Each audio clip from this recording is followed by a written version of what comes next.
చూడమనే కృతజ్ఞం బపూర్ణశేఖర కురోరిమాత శ్రీమగేశ గోపతి ధ్వజ కర్పూర మంగళహారతి శ్రీకంఠయ సగితి సర్వాదినాథకార వరద సర్వశంకర మంగళం గోశ్రేంద్రాయ భణే పురాత్మనే చక్రవర్తి సరోజ ఉన్నాయి ఉన్నాయి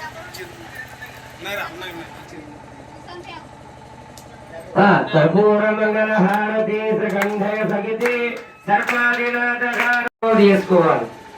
ఇదంతా కార్యక్రమం ఉంటుంది కాబట్టి తప్పకుండా మీరు పొద్దుగాలనే వస్తే ఎండ కొట్టక ముందే అన్ని పనులు అయిపోతుంది. సావధానంగా అందరు కూడా ఇక్కడ ఎవరికి ఇబ్బంది లేకుండా చాలా ఉంటాయి, ఒకటి కాదు మస్తు పనులు ఉండదు. మొత్తం పని రేపే ఉంటుంది. ఎందుకంటే మొదలు 7 అన్న దగ్గర 7:30 వరకు మీరు వచ్చి ఇక్కడ అంతా రెడీ చేసుకున్నా 8 గంటలకు స్టార్ట్ అవుతుంది. ఏంది మొదలు ఇవ్వాలట్లెక్క యజ్ఞం కింద ఫస్ట్ హోమం 8 నుంచి 9 దాకా హోమం యజ్ఞం అవుతుంది. 9 నుంచి 10 గంటల వరకు ఏదైతే మన పాత గంగమ్మ తల్లి ఏదైతే ఉందో అక్కడి నుంచి మట్టి చప్పుడుతో ఎదుర్కొని రావాలి.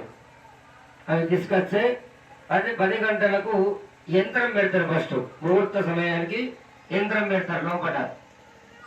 10 నుంచి 12 అవుతుంది. విగ్రహాలు అన్ని అంటే యంత్రాలు పెట్టడం ఫస్ట్ యంత్రాలు విగ్రహాలు ఒక్కొక్క విగ్రహం తీసుకుపోయి ఆడేడ ఏమేమి విగ్రహాలు పెట్టేది ఉంటుందో అవన్నీ సెట్టింగ్ అవన్నీ అయ్యేసరికి 12 అవుతుంది. 12 కావచ్చు, 1 కావచ్చు. ఆ టైం వరకు కనుక మనకు ధ్వజస్తంభం వస్తే అదే టైంకు ధ్వజస్తంభం కూడా పెట్టేస్తాం.